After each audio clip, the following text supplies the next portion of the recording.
The leprechaun is a creature from Irish folklore associated with fairies. They are solitary creatures known for their mischievous pranks and practical jokes. The leprechaun is believed to be the son of an evil spirit and a degenerate fairy that is neither fully good nor evil. They are not professional cobblers, but leprechauns have been frequently seen mending their own shoes as they run so much their shoes often wear out. This is the perfect opportunity for a human to capture a leprechaun. Refusing to release him until the leprechaun gives his captor 3 wishes or his hidden stash of supernatural wealth. Hidden at the end of rainbows, the great wealth of the leprechaun comes from the treasure crocks buried of old in wartime, which they have uncovered and since appropriated. A leprechaun usually takes the form of an old man with a red or white beard, dressed in a red or green coat. Traditional imagery depicts the leprechaun as being no taller than a small child with a beard and hat, and sitting on a toadstool. However, the leprechaun originally had a different appearance depending on where he was found. Before the 20th century, leprechauns were commonly described as wearing red as opposed to green. According to W.B. Yeats, an Irish writer, the solitary fairies, like the leprechaun, wear red jackets, whereas the trooping fairies wear green. The modern image of the leprechaun sitting on a toadstool, having a red beard and green hat, is more of a modern invention, or borrowed from other elements of European folklore. The most likely explanation for the modern-day leprechaun appearance is that green is a traditional Irish color dating back as far as 1642. If a leprechaun is encountered in nature, catch him by the neck and give him a little squeeze. Whatever you do,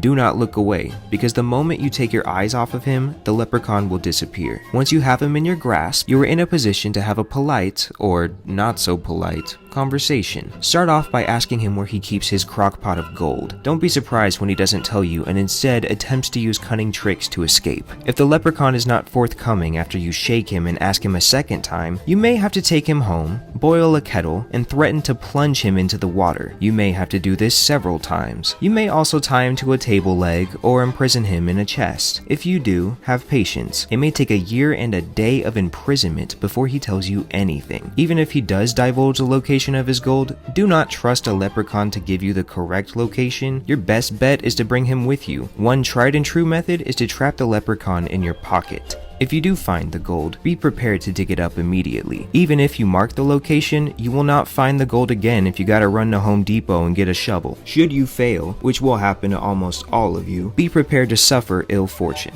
You may have thought leprechauns were lucky, but many tales warn that those who encounter leprechauns will have bad luck. If you manage to build a business on leprechaun gold, your luck and your wealth may vanish. Even after shorter encounters, your livestock may sicken, your horse may die, and you may wake up to find yourself blind. Good luck. You'll definitely need it if you